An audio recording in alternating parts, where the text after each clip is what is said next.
అండి, welcome to Enosh kitchen. ఈరోజు నా స్టైల్లో గోంగూర పచ్చిమిర్చి పచ్చడిని ఎలా తయారు చేసుకోవాలో చూద్దామండి.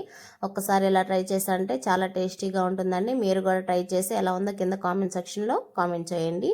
ఈ పచ్చడి రైస్లోకైనా బగారాన్నంలోకైనా చాలా టేస్టీగా ఉంటుందండి. ఇప్పుడు పచ్చడి ఎలా తయారు చేసుకోవాలో చూద్దాం. ఇప్పుడు ఒక గిన్నెను పెట్టుకొని అందులో కొద్దిగా ఆయిల్ వేసుకొని 14 నుంచి 16 పచ్చిమిర్చిని చిన్న చిన్న ముక్కలుగా కట్ చేసుకొని వేసుకోవాలండి. మన కారానికి తగ్గట్టు మనం పచ్చిమిర్చిని వేసుకోవాలి.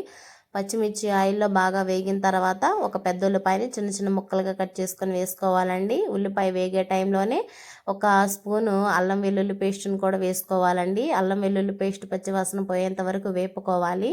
అల్లం వెల్లుల్లి పేస్ట్ వేగిన తర్వాత ఒక పెద్ద సైజు టమాటాని చిన్న చిన్న ముక్కలుగా కట్ చేసుకొని వేసుకోవాలండి. టమాటా వేసిన తర్వాత చిటికెడు పసుపును కూడా వేసుకొని అటు ఇటు కలుపుకోవాలండి.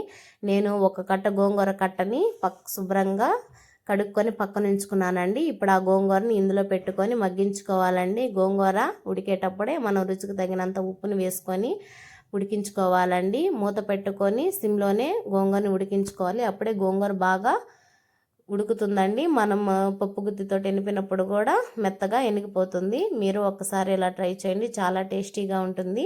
గోంగూర మగ్గిన తర్వాత కొద్దిగా కూడా మనం వాటర్ వేయాల్సిన అవసరం లేదండి. గోంగూర నుంచి వచ్చిన వాటరే ఇందుకు సరిపోతుంది. ఇప్పుడు ఉడికిపోయింది కదండి, పప్పు గుత్తితోటి ఎనుపుకుంటే సరిపోతుంది.